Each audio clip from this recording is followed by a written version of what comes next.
celebrate, Sean? I don't know if there's much to celebrate about, but man, before he had battery issues, he was fucking flat gone. I'm scared. Hold on, let's get this confetti out of the way. Let's get these lights out of the way. Let's get this music turned down. Dirty Larson. What? Dirty Larson, I thought that was you, Sean. You're the Larsonite of the situation. No, not really. You're definitely the dirty one. He says the song's epic. The song is epic, ladies and gentlemen. The song is epic. We are going to be talking about Kyle Busch tonight. We do have some Frosties. We've only had a few tasty drinks tonight. You might want to pull the bottles out. Bottles up. Pocket full of weed. That's a song, bro. Get up in them jeans. Hey. They say it's because of that. Oh, you don't even want to know. We can hit some R&B. In those jeans, looking good, pretty tight. Is there any more room for me in those jeans? Oh, my. In that bottle, though. Is there any room in that bottle, though? I wanted you to get me a beer, but it's all right. We'll see how this... We can't tell people we're drinking, Sean. This is unprofessional. Are we going to get kicked off? We might get banned. We're going to be talking about Kyle Busch tonight. Last time I brought up any kind of Busch, I was kicked out of the fucking Tulsa shootout. Sean, do you remember this? I was kicked out of the Tulsa shootout for telling the truth, standing up for the little guys. Anyways, ladies and gentlemen, this is going to get very serious tonight. We have extremely, extremely serious things to talk about, and we are going to do it with a little FBI interrogational serum. For the record, ladies and gentlemen, the FBI, I believe up until, they might still actually do it, used alcohol in interrogations with their interrogated victim. They used alcohol because when they got people under the influence of alcohol, they became more serious and more real and more willing to tell the truth. So exactly, we got some damn truth serum tonight. We're about to get very serious and very truthful about Kyle Busch. We'll see you on the other side. Have you been searching for that next level upgrade? Ready to invest into something that is in it for the long haul? Well, look no further than the composited innovations provided by Prime. These customly crafted pieces are handmade by former Jason Johnson Racing car chief and Prime owner-operator Clyde Knipp. Prime Composite Innovations is located centrally in Missouri and is looking to provide that big-time performance at a fraction of that big-time price. For additional information, visit prime-composites.com today to see what they have to offer, as well as their stable of current full-time drivers that trust Prime with their ride. For the future of innovations, with the properly composited type, you can depend, move forward, and rely on Prime.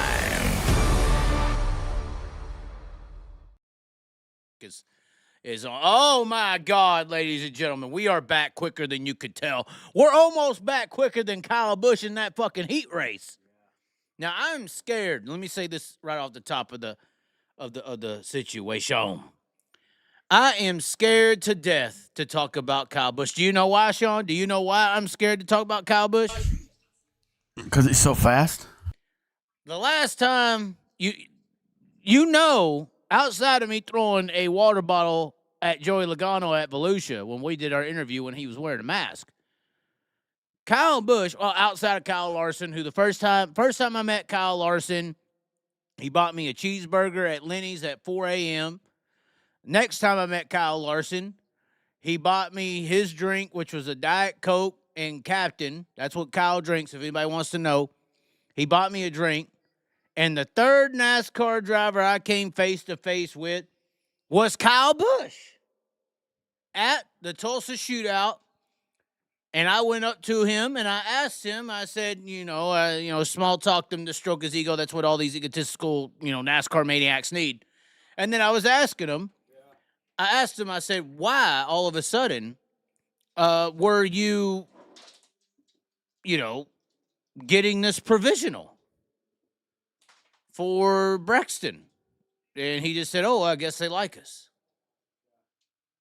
So I was trying to figure out, why is this? What happened? What's going on? I was just trying to be more informative on the situation. So at the end of the day, that led up to the situations at hand and those things. Are we good? Are we good, Sean? Yeah, we just got to keep it down. Oh, my God. Oh, she's going to sleep. We got to. It's a little late here on a Thanksgiving night. People have to go to work tomorrow. I got to get woke up when she wakes me up. I mean, technically, right? I mean, this is the truth. But it doesn't matter. We're riding the lightning, just like Metallica. You know what Ride the Lightning is? Okay. So that situation happened, and I had a rebuttal to that scenario to where, I had a traumatic experience where my name was called out over the speaker, brought to the office, armband chopped off. All these scenarios happened. Very traumatic experience for me. I should have sued for emotional, abuse, but I didn't. I have some humbleness to my way of life, and I had the community supporting what happened on that evening. I had the community support so much on that evening that I was bestowed allowance into the Chili Bowl due to the people in ranking positions in the building recognizing what I did as the right thing to do. And even though certain people chose to punish me in that moment, other people in ranking officiating positions saw it as bullshit, even though they may have been trumped. I'm not trying to bring up the election right now, so calm down, Sean. So that was my last interaction with Kyle Busch, trying to get to the bottom of the situation at the Tulsa shootout. Now we have to deal with this scenario. Let me show you. We have to deal with this. I can't believe I'm about to show this, but it's true, ladies and gentlemen. That is Kyle Busch's face. Do you see Kyle Busch's face? Sean, you're a NASCAR fan. What do you think when you see Kyle Busch's face? With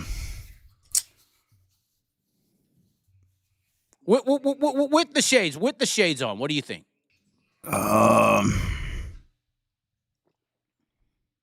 Joe Cool. I don't know. Joe Cool. Okay, okay, we're muting your mic again. What? Say something. Joe Cool. Okay. So when I see Kyle Busch's face, if I am a NASCAR fan, here's what I think. I think he's an asshole. I think he's outspoken. I think he respects nobody. I think he's entitled. And I think he's a little bitch. Yes or no, Sean? Is that what they projected? Yeah. That's what they try to make him look like. Now, I will say, in my little interaction, I didn't get none of those things. Similar interaction with Chase Elliott. I did an interview with Chase Elliott, actually. I'm sorry, but he was my fourth NASCAR interaction. My third was actually Chase Elliott at Bristol when he ran a late model. And in that interview, prior to the interview, Chase Elliott's actually a really good guy. And all the stuff I talk about as far as dirt people being underrepresented and the manipulation of media in this racing world to project certain drivers and people as better or worse, as a NASCAR driver, for instance, Chase Elliott agrees with. Me and Chase Elliott had a good 15, 20-minute conversation off camera. Now, the interview didn't bring these topics up, obviously, because we both acknowledge that Chase Elliott has to protect this falsified image that this NASCAR situation projects, because that's a business.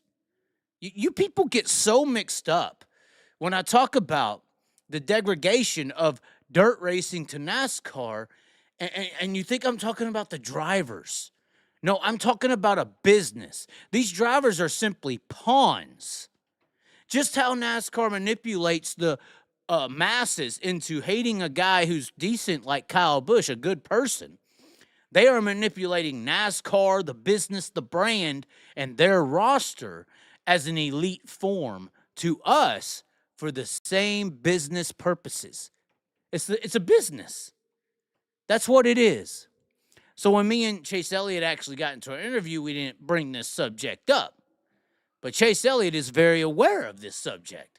And I think Kyle Busch is as well. Kyle Busch is not a douchebag, actually, even though I had my fallout situation at the shootout over Kyle Busch and Braxton Busch and all that. I'm sure if me and Kyle Busch sat down and talked about the situation that happened, he would not necessarily hate me as much as the building did. He would probably be on the TV side that's cutting in right now. But if we could mute that. Wait. Hold on. No, that's Cliffhanger with Sylvester Stallone. You leave that shit on. That's a national treasure. If you ain't seen Cliffhanger with Sylvester Stallone, turn it on tonight. Go to your Netflix or Amazon. But at the end of the day, Kyle Busch is not a bad guy. Now, I have sat here and over said that dirt track drivers and the roster of the dirt track world has so many competitors, has so many equal race cars, and an organic sense of stardom where in NASCAR you could kind of purchase your way into stardom. You don't necessarily have to be that good to get into a truck or to an Xfinity ride or even into a field filler NASCAR ride. You just got to buy it, okay? So there's stars on their bullshit roster, and I still am going to say this forever, is a manipulated, fabricated success. It's not true. Whereas in dirt racing, if you want to become a star in dirt racing, you don't have to have $8 million for an Xfinity ride. You only have to have about 125 in the car. Or if you want to rent one, you know, we can go the Spencer Basin routes or whatever, or the midget rides, 300,000. Midget, I shouldn't have said that. Midgets, you can't become a star. We're going to talk about that a little bit too as well. But if you want to be a star in dirt track racing, if you want to be viewed as a elite rostered driver, you just get into these race cars and you fucking win. That's all you got to do. You can't falsify success in our sport. You can't do it. You can falsify it over there. Kyle Larson's the greatest example that falsified even in a result. You can falsify results. You can falsify stardoms. Because Kyle Larson, 6 years in the Ganassi 42 car, he had 6 wins. Some people were questioning his talent in NASCAR.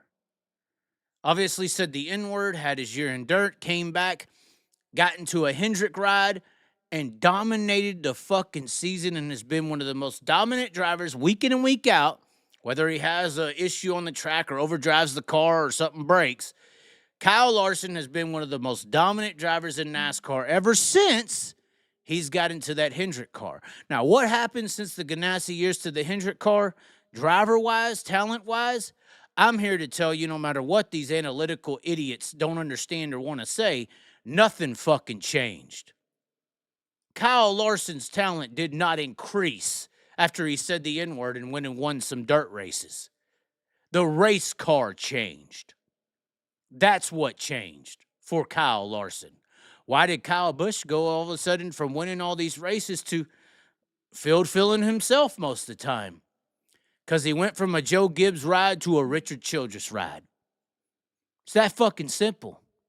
Why did Kyle Larson go from a Ganassi 6 wins in 6 years to one of the most dominant drivers on the tour?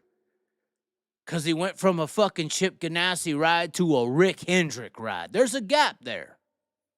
There's a huge gap as far as equipment is concerned. The talent ain't changing there. The cars are. So you could falsify success. Because for 6 fucking years, you had a lot of other people winning races and outrunning Kyle Larson that talent-wise couldn't, but equipment-wise they could. So even though these other drivers weren't technically better, you could falsify that result because of the equipment on an asphalt surface that is needed to succeed. Now, Now, when you jump over into these dirt vehicles, Kyle Busch, Kyle Larson, whatever Kyle you got, what Kyle Petty, I don't give a damn, Code Trickle, whatever. You jump into these dirt race cars and you got 900 motherfucking horsepower at your feet, not a midget. When you jump into a sprint car with 900 fucking horsepower at your foot, or a super fucking late model with 900 horsepower at your foot, which Kyle Busch, by the way, got lapped twice in his last dirt super late model race. That was the last time we saw him on a national stage in dirt track racing. It was the race at Volunteer Speedway on the week. It was the Flow Racing event on the week of the Bristol dirt race, and he got a provisional to even be in the race. He was driving a Brandon Overton team car, and he got lapped twice in the main event.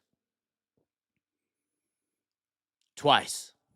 So when you jump into a 900 horsepower sprint car where our elitists are, our guys who have won their way, they ain't falsified their stardom, they have won it. They've earned it. It's the big difference between asphalt and dirt. You earn your stardom on the dirt tracks. You don't earn it over there. You can falsify it. For 6 years with Kyle Larson, you did. So on dirt, though, you can't falsify it. You put 900 horsepower at your foot in these super late models and these sprint cars, and you want to go out there and fuck around, you're going to find out where you land, how good you actually are. You can't falsify that talent, buddy. You can't get somebody with less equipment than you will drive the fuck around you if you can't drive. Over there, they got their NASCAR next-gen cars with Nerf motors and all the wide tires and setups and variances of equipment that are seconds on the fucking track for 500 miles. They can't make that shit up. On the dirt track in 30 laps, though, slick racetrack, 900 horsepower sprint car, 130, 140 on the fucking fence, buddy, they can make it up. So that's my premise to this NASCAR to dirt racing situation. I just wanted to lay this out for y'all since I'm going to be talking about Kyle Busch today, which in my opinion, as I've already stated in my previous video, when I was critical of Kyle Busch at the Chili Bowl, which we're going to talk about that, I said Kyle Busch is one of the greatest asphalt drivers we've ever seen, period. When I say, and like I said in that video, when I say asphalt drivers, I'm talking about a guy who didn't come up like Kyle and race dirt, or Clint Boyer, or Carl Edwards, or Kenny Wallace, any of these fucking idiots who had a dirt racing background. Kyle Busch came through the asphalt ranks from when he started to where he is in Cup. And when he jumps over here in dirt, I think he jumped in a midget. He didn't jump in a sprint car. He didn't jump in a super late model because last time he tried that, he got lapped twice. He jumped over there in the kiddie league, which we've always called the midgets on a national series basis a kid league. That's where he's jumped. But when you jump into that, you're going to get tested. When you jump to the Chili Bowl, let me make this right now very clear. Anything you see in USAC right now on the West Coast compared to Chili Bowl is night and fucking day, okay? Sean, is it not? Yeah, it is. It's night and fucking day because when you go to the Chili Bowl, you got drivers in the cars. Now, you got some drivers in the cars over there, but you ain't got all of them. When you get all of them in the building at the Chili Bowl, you're going to have a whole nother fucking situation on your hands. But with all that being said, what Kyle Busch did at Bakersfield in those few laps, because he didn't win a heat race. He went out there, he took the lead, did something I'm about to explain, broke, fell out, missed the A main, finished in the B main somewhere. He wasn't a contender for the win or anything like that, but he drove up but my point is what he showed in that heat race was the ability of a potential asphalt superstar. Now, this is something that maybe some dirt people need to listen to. NASCAR people talk about this all the time. Door bumper clear, all these people, they know what I'm talking about when I say this right here. The era that Kyle Busch came up in this asphalt world where you come up through the asphalt world and you're whooping ass locally and regionally and you move up this ladder, yeah, you had to have a little financial support. Today, it's all about financials. But the asphalt superstars, the some bitches who whoop ass on asphalt short track regional levels, they're dangerous. These are some of the best race car drivers in the world. Just like I say that for dirt racing, although we have our own fandom, the asphalt short track world has no fandom. So the superstars of so what I'm saying is, like, if you're growing up as a dirt track person and you're stuck on the local, regional, or national series racing, you can become a little bit of a star. You know, there'll be 40 or 50,000 people to show up to watch you race and pay tickets, and you'll be paid well, and you'll become a star in the dirt racing industry. In the asphalt racing world, if you come up and you're an asphalt fan and that's what you wanted to do your entire life, and I don't really like dirt, I grew up on asphalt, the Kyle Busch era was like the end for real asphalt stars, talent-wise, not money-wise. Because the asphalt, there's so many. I'll say this right now. I know I'm pushing up dirt and pushing down NASCAR Cup racing, but the stars, or how about this? The best racers on dirt are where they belong in dirt racing. Because, like I said, to be a star on dirt, you just fucking win races. You just perform. You let your talent show it, and you will succeed. Whereas the stars of the talent of asphalt racing is snubbed. Okay? Because the talent of asphalt racing in that little area world, the pinnacle isn't the world of outlaws. That's not where the fans go over there. The pinnacle isn't the late models or Lucas Oil or any of these things. The pinnacle of the asphalt racing industry is NASCAR Cup racing. And if you do not attain that level, you don't receive the stardom. So due to the monetary system of asphalt racing, the actual talent is snubbed. So there's probably plenty of Kyle Busches out there in the world that are actually some really badass race car drivers. But they're stuck running a 604 late model somewhere on an asphalt track. They're stuck running wheeling modifieds. They're stuck running super late or super modifieds. They're stuck running asphalt sprint cars. They're stuck running where their budget runs out. And the other people that have the budget surpass them and acquire the fans and acquire, at the end of the day, like I'm arguing for dirt, they acquire the respect. While the talent does not. The money does. But Kyle Busch is potentially the last guy who came up with talent from that industry. And this is potentially one of the best asphalt talents. Like I said, did I not say this, Sean, the other day? Did I not? Yeah. That we've ever seen. Period. And when you take that guy and you put him in anything, just like a dirt racer that I tout, any dirt racers I tout, I'm like, you can throw him wherever you want. He's going to whoop some ass because he's got it. Kyle Busch is in that category. He is an elite driver of a vehicle. Oh, I think he's just as good as Kyle Larson. He's not as diverse because you don't have to be as diverse in the upbringing he was.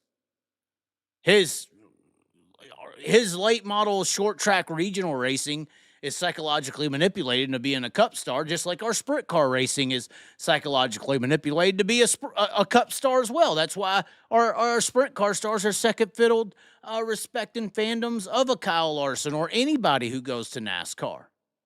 Late model racing doesn't have that issue. That's why their stars are self-sufficient. They pull bigger crowds and more people than a Kyle Larson will at a sprint car event.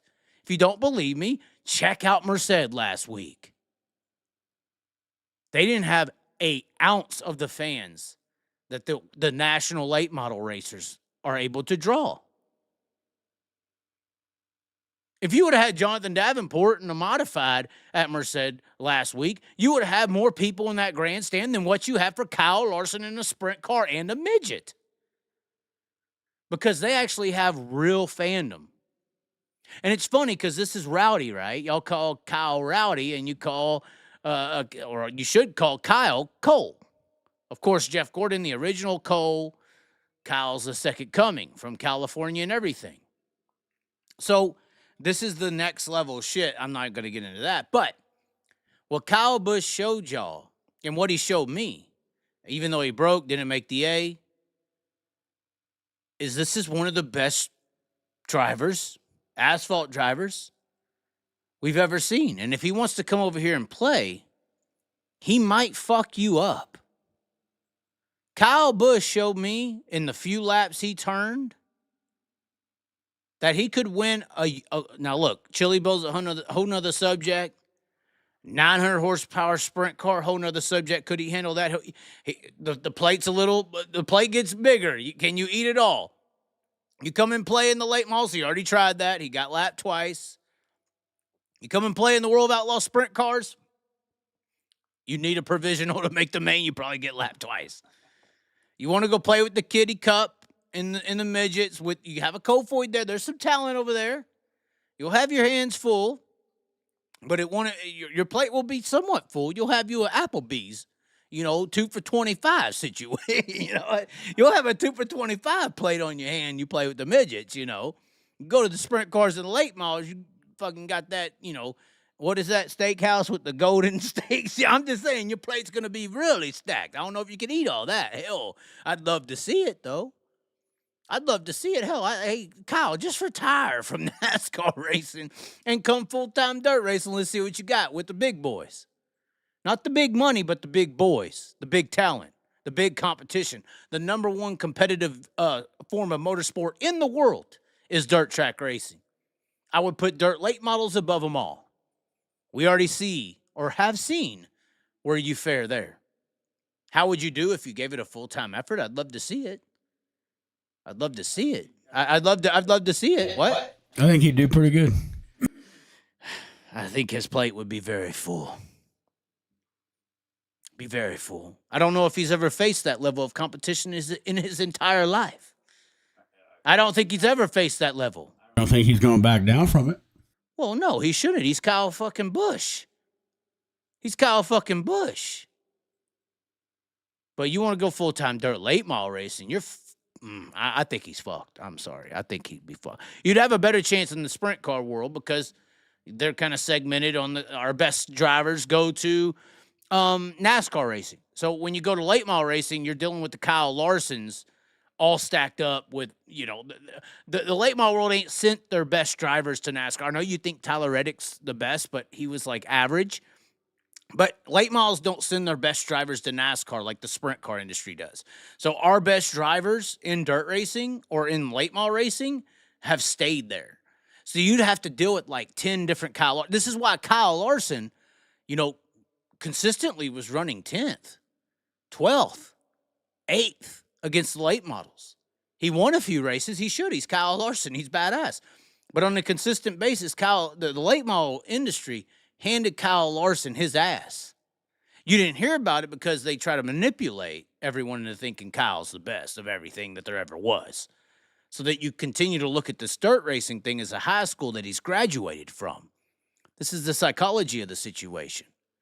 This is the manipulation. This is the business side of the scenario that you don't want to understand, and that's fine. I'm just going to continually allow you to learn and understand. I'm not going to degrade you as a human. I believe you can think and understand for yourself as long as you keep on hearing about it. You can learn, right? You're the smartest fucking animal on the planet. That's why you are the dominant one. Not because you're bigger and stronger than lions or faster than cheetahs, but because you're smarter than everything. So might want to use that brain more than your brawn. Regardless, Kyle Busch may do something on the West Coast, guys. I think that he showed the ability to potentially win a race in midgets. Let me underline that. In midgets. He looked extremely impressive. Did he not look impressive, Sean? Seriously. Yeah, he looked good. He looked smooth. He looked like he knew how to put the car where it needed to be. Looked like he had the ability with the car to be able to put it there. You know, and if you got it, buddy, you got it. This is the funny thing about the midgets and the developments and taking money from kids who are, you know, or you're this is what NASCAR does. Oh, your kid's really good, man. Just give us $5 million for a year in truck and we'll develop them. No, little Timmy. Little Timmy, if you don't have it, you're not going to get any better. I'm sorry. But here's how they say it. They're, like somebody's telling the owner of the car, like, yeah, Timmy's not that good. But then they go, hey, man, Timmy's daddy has $5 million fucking dollars, so you shut the fuck up. We're going to tell Timmy's daddy that he can do something here. Let's take his fucking money. That's how this shit works. That's the business. It ain't about how good little Timmy is. Or Haley. Or any of these overhyped people that you've paid to hype. Or you've been paid to hype, that is. No. Kyle Busch, when he jumps in a fucking race car, is going to show us what he's got. Just like little Timmy does. You're not going to develop him to make him any better. He is what he is.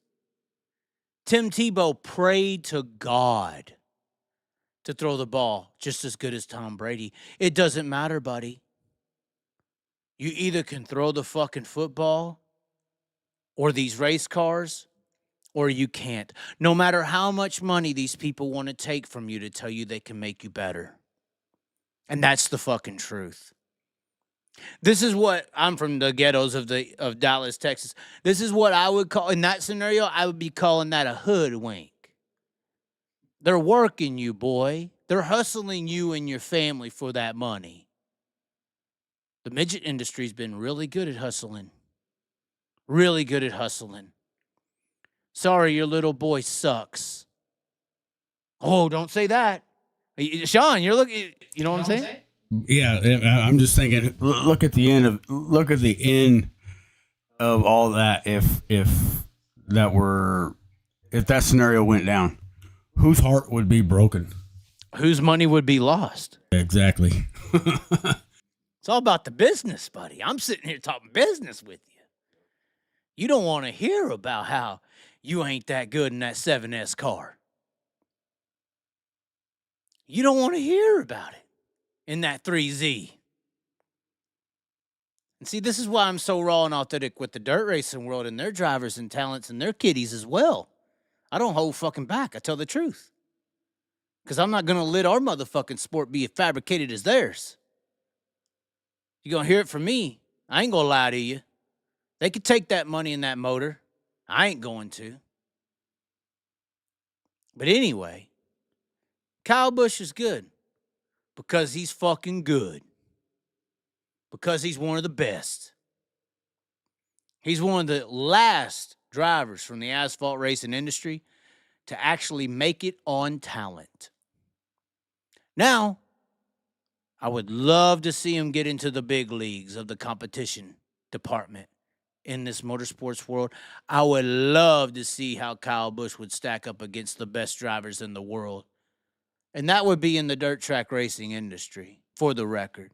Not the richest, not the most paid, not the daddies with the monies that Timmy's paid for and got to where they are, but the fucking best, the ones who whooped ass and got to where they are. not the ones that paid a check and got to ride the elevator to the top floor where all your rich little buddies are. Because that's what that is. That's why it's a club. NASCAR's a club, right? It's a little country club where all the rich kids go. Come over here where all the real boys are. Not the little kiddies over there in midgets, because that's the closest thing we got to NASCAR. Is it not, Sean? Yeah. Is this? But he's got to start somewhere, though. He's got to start somewhere. Oh, yeah. You started in micros. That's fine. And I'm not degrading Kyle Busch in saying this. I'm not trying to. I'm just saying I would love to see it. Because you showed me, Kyle. Usually I'm talking to Kyle Larson when I say Kyle. But you showed me Kyle B., Mr. Busch, Mr. NASCAR. I guess we call him Mr. NASCAR. He should represent NASCAR. This should be the NASCAR representation to come to dirt and show us how bad we are. Because you look fucking good. You look good enough to maybe do it. Now, do I think anyone else on y'all's roster could do it? You got lapped twice in a super late model. Alex Bowman broke his fucking back. William Byron couldn't make laps on the track. He was spinning out. Chase Elliott, maybe. He's humble enough. He did impress me in the 360 sprint car. Get some locals. Maybe y'all's elites could try it. William Byron, though, spun out everywhere. You got lapped twice. This was the same night at Volunteer. Go research this, ladies and gentlemen. Kyle Busch lapped twice in a Brandon Overton car. William Byron was spinning out on his own in a house car. So that's what happens when these guys try to come over here and just even make laps. But the number, and this is no surprise to me, the number one guy out of the NASCAR roster who could maybe contend and learn how to win a dirt race might be the greatest asphalt driver we've ever seen, known as Kyle Busch.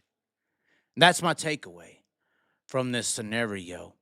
Of course, Turkey Night going to be this weekend. The AVIATION promotions.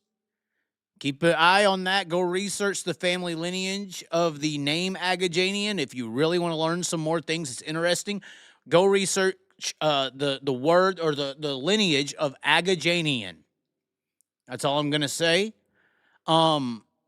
Turkey Night Grand Prix going to be this Saturday, November 30th. And we'll see. Kyle should have all the bugs figured out, hopefully, by then. It's going to be interesting. They will be having practice tomorrow night at Ventura. There's going to be like a non-wing 360 race, some USCS deal, not the USCS we know of, so I'm confused. I don't even know what that is. But they are going to have a non-winged, I believe, race at this Friday night. But Saturday night is going to be the Turkey Night Grand Prix, the 63rd, or does that say 83rd? Maybe 83rd. It is an old race. I know that. We will see what Kyle Busch does. But unfortunately for me and Sean, tomorrow night is not going to be as enjoyable as sitting at home, eating leftover turkey and stuffing. It's going to be a little bit different for me and Sean because we're doing this. I can't believe we are doing this. It's something I've always wanted to do, and I'm proud to be saying that I'm doing it. This just happened tonight. I was like, let's do it. Why not? And I went on the SeatGeek.com. I mean, I guess this is, if you want some seats to this to come join the Chaz, we're going to be tailgating at like 3. We're going to be fucked up by 5 o'clock. We are going to the Iowa Hawkeyes versus Nebraska Cornhuskers college football game. And we're going to be sitting in it. We got end zone energy. I said it right here. I have always wanted to go to a big-time college football game. It's going to be cold, but it's going to be crunk as fuck. I know for you younger people, you don't know what that means, but for the real people, we do. Ninja, please. But anyway, Iowa Hawkeyes versus Nebraska Cornhuskers. End zone energy. We have seats right there. This is our viewing, Sean. This is our viewing. This is where we're going to be sitting at the Iowa Hawkeyes game tomorrow. We're going to be right there in the end zone.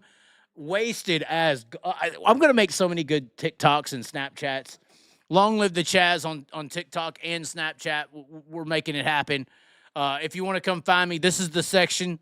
You little punk ass bitches, I'm right there. Come and find me and slap me around if you want to. That's the row right there. So you see where that gap is? You come out the gap, you go 1 row, 2 rows down, and you come and find me right there. You'll see my fat ass drunk as shit stumbling over people spilling nachos. I'm just saying. But here's the bigger issue of this scenario. This is a 6:30 p.m. game, Friday night, tomorrow night. And this is the temperatures, Sean. 6 p.m. in Iowa City, Iowa is going to be 22 degrees. Sean.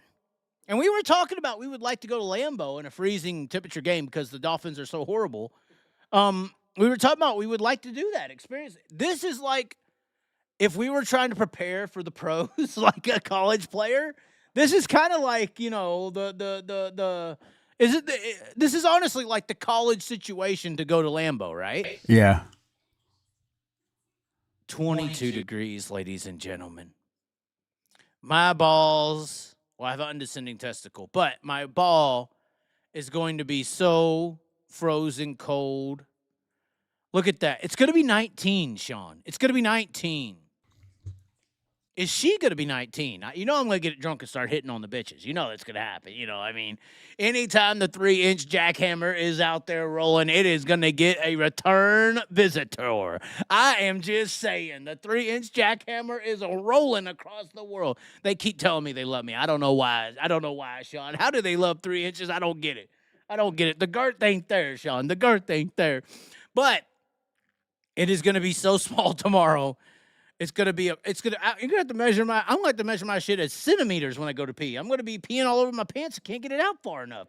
It's going to be ice cold, ladies and gentlemen. 22 degrees. We got to get drunk just to deal with the degrees. It is going to fall to 17 degrees, Sean. What is wrong with us? Hey, once in a lifetime deal. You did say you wanted to always go to a Hawkeyes game, right? Yeah. So this is what's happening, ladies and gentlemen. Tomorrow we're going to be there. Hawkeyes versus Nebraska. Once again, if you want to find me, that's where we'll be. And this is the seat right here. You can come find me. I'll give you the section 109, row 39, seat 22. I am ready to whoop some ass. I'm going to be so drunk, I'm ready to fight. I might get thrown out. This may be a Tulsa shootout scenario. It is a big game. It's Nebraska, bordering state, Nebraska and Iowa. So this is somewhat of a border rivalry. I've always wanted to go to a college game, a big-time college game, to experience it. We're going to be experiencing it tomorrow, 6:30 p.m. Ladies and gentlemen, I think it is time to see the chat. But before we see the chat, we have to see a primetime spot. We will be right back on the other side. It's the chat live here on the Chaz. Have you been searching for that next level upgrade? Ready to invest into something that is in it for the long haul? Well, look no further than the composited innovations provided by Prime. These customly crafted pieces are handmade by former Jason Johnson Racing car chief and Prime owner-operator Clyde Cadiff. Prime Composite Innovations is located centrally in Missouri and is looking to provide that big-time performance at a fraction of that big-time price. For additional information, visit prime-composites.com today to see what they have to offer, as well as their stable of current full-time drivers that trust Prime with their ride. For the future of innovations, with the properly composited type, you can depend, move forward, and rely on Prime.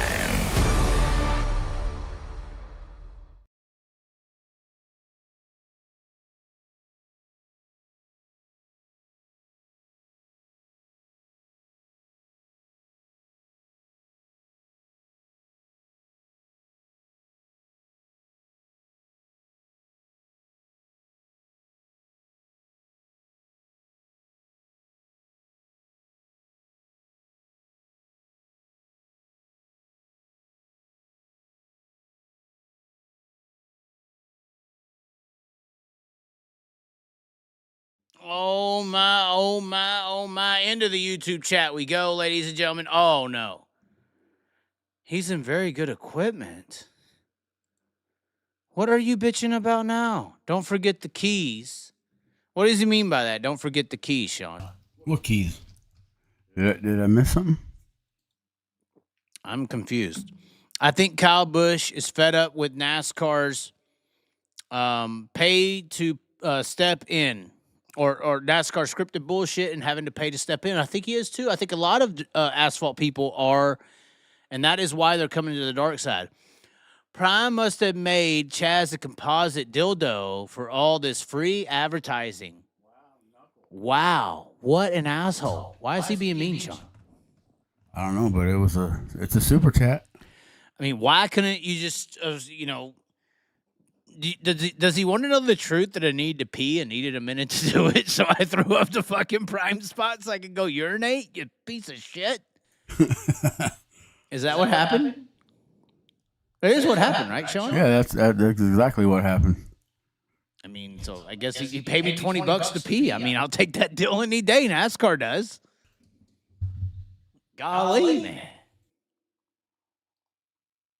It is going to be cold at that game. I'm very worried, but I think I can push through. Do you think we'll get drunk enough to not notice the temperatures?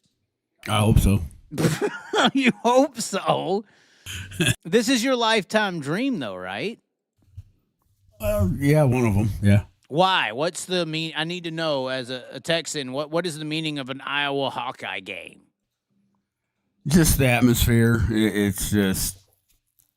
Now, you've been to a Chiefs game, right? Been to a Chiefs game, yeah. That's pretty cool. Hawkeyes game, though, is if you're a Hawkeye fan, and it's just the energy in that stadium is nonstop from kickoff to the end. I just can't wait. Somebody asked, going live during the race tomorrow night? Probably not. Maybe Saturday we'll probably be live. Knuckles Skinner here, who paid me $20 to pee, says Keith Coons ain't making money getting 6 of the most talented drivers fighting over 5K a race. Paola, the only business model that works in midgets. Don't hate the player, hate the game. I mean, yeah, midgets don't pay a lot because their business model don't work on payouts. It works on renting cars out to kids. And the main reason it works on renting cars out to kids is because of the payout. It's because of the illusion. You see, Jeff Gordon, Tony Stewart, Kyle Larson, Casey Kane, Chris Bell sold this idea that if you go to midgets, that's going to get you to NASCAR. That's how they got there. This is how you can get there. So it's not necessarily them renting the car to be a midget driver. It's them renting the car because they believe that was the audition process to get to NASCAR, like Bell, like Larson, like Stewart, and Kane. I believe Kane did a year. That's what the deal was. Well, I mean, at the end of the day, they weren't paying $300,000 to be a midget racer. They were paying $300,000, thinking if they did good in that midget, they would move up the ladder. And then they go to an audition. They're like, oh, okay, come and hot lap this truck for us. And then they get you and say, well, if you got $2.5 million, you can come run the truck for the year. Buddy Kofoid's support group talked about this in a way, because he went up there and did perfect. Tanner Thorson did what he did. A lot of people did what these guys did. They're examples of success to make the ladder system up to NASCAR through the midget program, because you get in there with TRD and you get to go work out with the big NASCAR drivers and you feel cool for a year. But if you don't have the $2.5 to $5 million, which now I hear is $4 to $8 million, you're not going to go to NASCAR, buddy. Even ARCA, like 4 or 5 years ago, was $1.25 million for an ARCA ride for 1 year. K&N on the West Coast was $750,000 for 1 year. And K&N, nobody cares land. These are all just structures to siphon out poor people from rich people. That's all it's about. Because if you might pay $300,000 for a midget, then you might pay $3 million for a truck. And if you might pay, or you might pay $750,000 for a K&N car, and if you might pay $750K for a K&N car, you might pay 1.25 for an ARCA ride. And if you'll pay 1.25 for an ARCA ride, then you might pay $3 million for a truck. And if you'll pay $3 million for a truck, then you might pay $5 or $8 million for Xfinity. And then you might get to NASCAR. This is why I say, like, if you want to make money in racing, how does that make sense? This is why Rico got out. You can go search YouTube and Facebook right now, the Chaz and Rico Abreu, our interview. He literally said the reason he got out of trucks is he said for 1 year of truck racing expense, he could run a sprint car operation for 7 to 10. So that's a businessman. That's Abreu Vineyards people talking. Real money. Forbes 500 or 100 list. Abreu. This is also why I say if you want to make money racing, go dirt route. Go dirt route right now. Because why would you invest? Add up what I just said. $300K, $750K, $3 million, $8 million.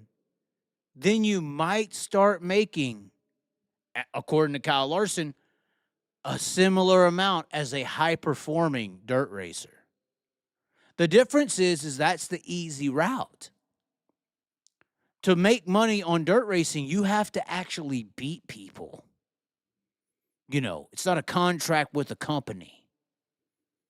It's not a bunch of sponsors liking you. You have to fucking win.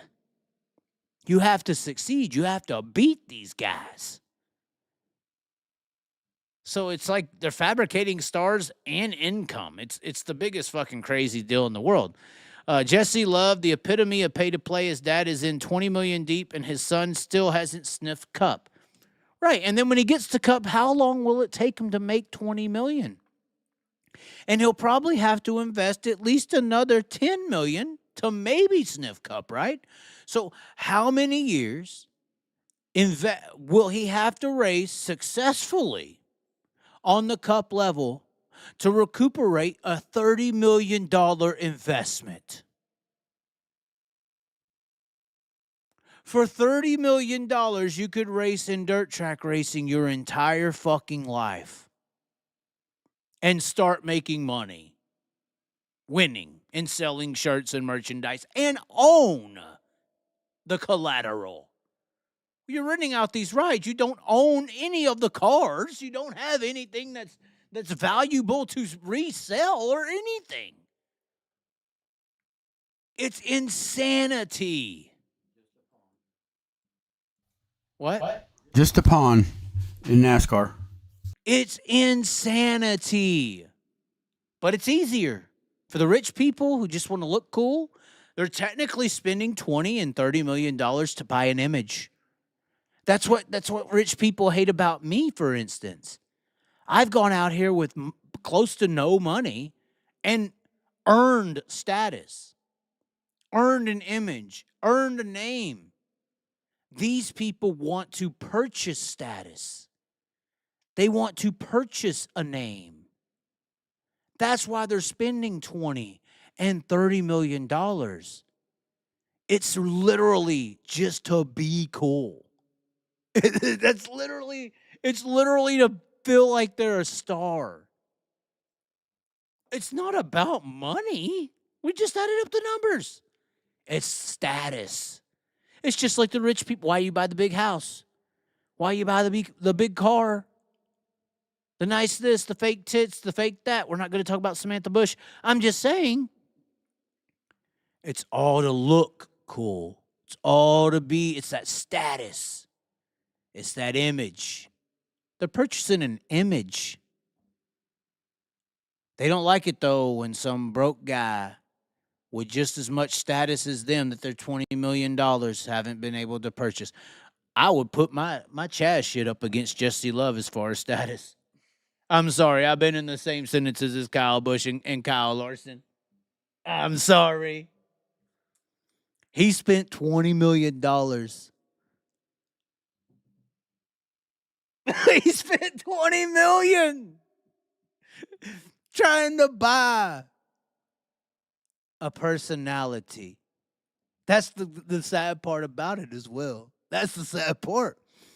if these fucking rich little punk kids or people had a personality and was just being themselves, they could probably get the status that they want, but that money keeps them in line. It whips them. It's a leash around their fucking neck at the end of the day. And the leash around their neck is exactly what holds them back. Oh, yeah. Oh, yeah. So, unfortunately, this is the truth. What were you going to say? No, I was just kind of chuckling. Like, it's so true. Very much true. So this is the sad reality for these people. They're not purchasing, they're not trying to make it to Cup to make money. The money don't make sense. It don't. You could say, oh, these Cup people, they make $3 million a year. And you're like the Kenny Wallace argument, right? They make $3 million a year, brother. You know, however he says it. They spent $30 million to make 3. $30 million. What? Do you need some optics by Deathridge? Are you blind? Do you think Jonathan Davenport spent $30 million? No.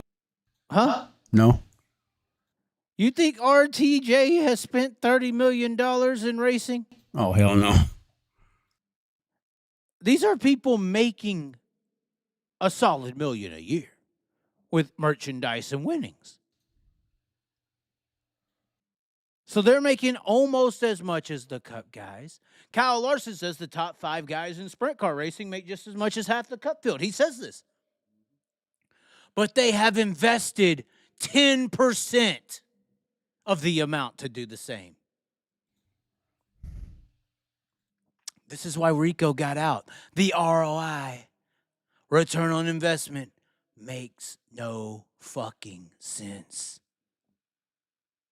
And this is the real business that this media manipulation, just like telling you Kyle Busch is a douchebag, this manipulational tool, they're paid to keep you fucking blind from this shit.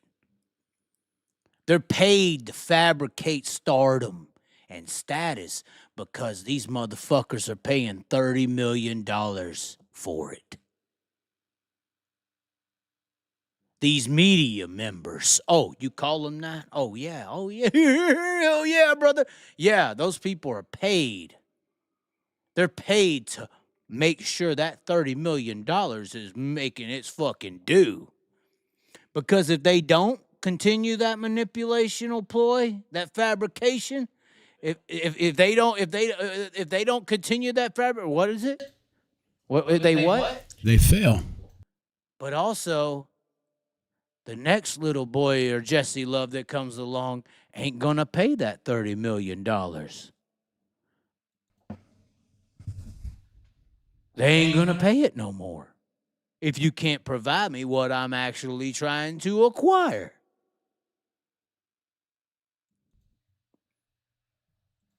Brother. These fucking scam artists, motherfuckers, you're scam artists. That's what all you people are, in my opinion.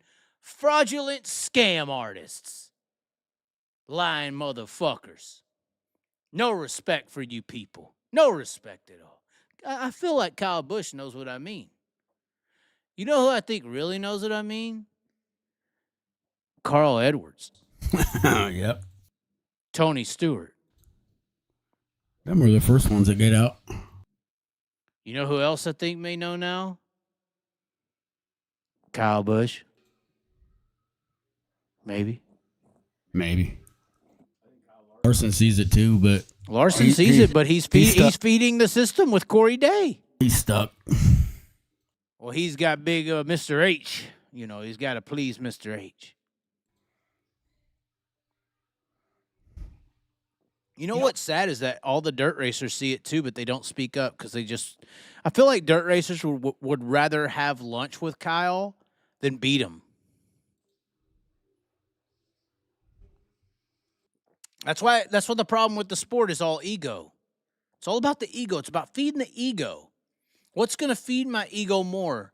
Me and Kyle Larson being buddies, or me beating Kyle Larson in the main event? I can answer that for you. Brother. Yeah, brother. I want to have lunch with you, boy. Will you please take a selfie with me while we're sitting on this yacht, Kyle, or catching fish? Duke love race quarter midgets with Jeff Gordon. He'll keep paying that nationwide ride bill until a seat opens with Hendrick. Jesse Love, a higher priority than Corey Day at Hendrick. Probably so, yeah.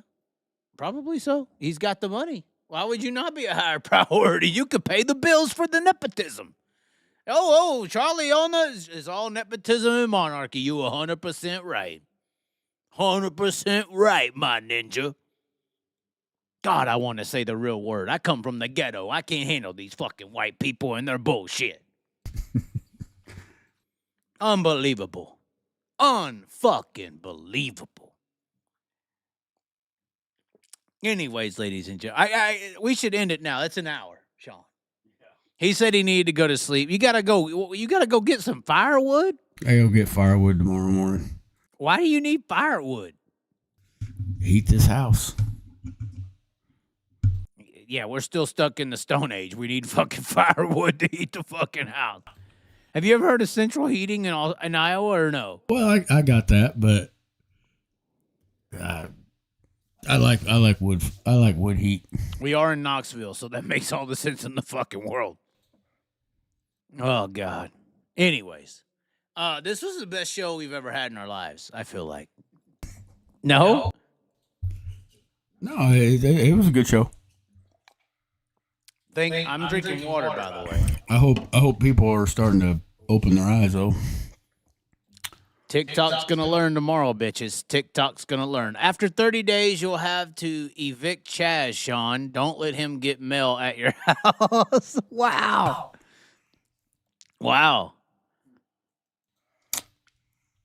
This Knuckle Skinner has to be Spike at this point. I wonder. He's definitely an inside operative. Somehow, some way. He's different. He is different. Him and a bunch of other people. Anyways, we got to go. We got to freeze our ass off at this Iowa game. Hopefully you enjoyed the show. Thank you for the super chat, Knuckle Skinner. All you other bitches ain't sent a damn thing. We're trying to work y'all over like you need an ARCA ride, motherfuckers, and you won't even send $5. It's all right, though. You can subscribe to the channel. There's a like button. You can comment below. Membership button if you want to care, about the truth over here. We will be here Saturday night for the Turkey Night Grand Prix. More than likely going to be here for that. And tomorrow, like I said, our teeth will probably still be chattering. What? Our teeth will probably still be chattering. Yeah, like I said, follow me on Snapchat, TikTok, @LongLiveTheChaz. There'll be a bunch of content from the game tomorrow, the drinking, the partying, the college chicks. It's going fucking down, Sean. I'm done playing with them. They're going to have to get some of this 3-inch jackhammer in their life. I'm telling you. Based on my results, they fall in love, Sean. Why do they fall in love? What is it? What do you think it is? Could be the hat. It's definitely got to be the hat. They see Velox and they're like, what's he going to locks up? You know what I'm saying? I'm loxing up that heart. Ninja. See, they don't want that culture. They can't handle that culture. But anyway, Long Live the Chaz TikTok, Long Live the Chaz Snapchat. Going to be live stuff tomorrow. We'll have a follow-up on Saturday. We'll see what all actually happens. We'll see. But it'll be interesting. We'll probably freeze our little penis off our body. And it's going to be tumultuous. How do you say that? What's the word? It's too long, and I'm too drunk to say it. Anyways, like the video. Join the membership. Hey, go long live the Chaz. Get a shirt. Get a hat. A real hat, not the dumb ones. Death Ridge Opticians, get your glasses so you could see straight. And, look out for Kyle Busch because he's coming, bitches. Anyways, we're going to leave you off with our newest song. Obviously, we have the Chaz. If you go to Spotify, Pandora, Apple, your favorite music streaming platform, and you search the Chaz, the artist, all of the Chaz's songs, yes, my songs. Do we need to do the song right now? I mean, I feel like we need to give him a little bit of a live Macedo the Torpedo. We'll see. We'll sing along with it. Let's see here. The Macedo Torpedo song. We're right here. Hold on. Let's see. If I don't like him, I slide him like Carson Macedo, and they can growl about it. Lonely like old bro Joe. Cartel gonna care for me, not you, cause I'm the CEO. I'm here to fight, looking to sink with my torpedo. I'm just a lap car trying to survive. Running in the back, fearing my life. Cause there's a black 2041 guy adding to the junk in the field with some white on white crimes. Or is it 99 maybe? I don't give a damn, but the bank statement's lately adding up through the junk that the crazy man's making. Reckon her, reckon him, non-binary maybe, who knows? If I don't like him, I slide him like Carson Macedo, and they can growl about it. Lonely like old bro Joe. People are loving that lyric. For me, not you, cause I'm the CEO. Hey. That's the greatest graphic I've ever made. Look at that. That is like the San Francisco Bridge, the cartel, everything in that one image. And I don't know where we go from here, what we think about it. But it seems to me you gotta be about it. Hey. Time to talk and speak comes across this week, especially when dotting eyes across the teeth. It seems to be what they all want and what they need. And then you'll go, oh no. Just like them cars. Just like them cars. Now out he goes. Hey, like who? Carson Macedo. Slide him like Carson Macedo. Hey, that's so good. Only like a bro Joe. Hey, y'all need to know the wordplay on the beginning of this. So listen to this opening verse. Hold on. Look at how good this is. Look at the wordplay here. Watch this. I'm caught trying to survive. This is gold. Running in the pack, fear in my life. This is true. Cause there's a black 2041 guy heading to the junk in the field with some white on white car, the black car. Black guy with the white on 99, baby. I don't give a damn, but the bank statement's lately adding up through the junk. Get some ad-lib. Reckon him. I'm here, baby. Who knows? No, like him, I slide him. Like Carson Macedo. Yeah. Best song ever. Hold on, we're getting too drunk right now. We got to get back to the chat. Hold on. The dogs are definitely waking up now. Oh, God. I'm sorry. Chaz, you as lit as me right now. Wow, we got drunks in the channel, ladies and gentlemen. Chaz spits bars like black men wish they could. Wow. What a racial comment. Macedo is going to send you a cease and desist letter. Hey, man, I heard they were playing it at the Thanksgiving dinner tonight at the Macedos and Tarleton's. I mean, Cole Macedo's a big fan of mine. Apparently, they were playing that video right there on the YouTube channel at the Macedo Tarleton Thanksgiving in California tonight. I mean, maybe Donnie Schatz did too, but I ain't going to follow up with that. You know, he's got his own feelings about the 41 car. But anyways, thanks for tuning in, ladies and gentlemen. Be sure to look up that song. It should be posted to your newest streaming platforms. Stay tuned to the Snapchat and the TikTok. I plan on posting a lot of content from the game tomorrow as we freeze and die inside.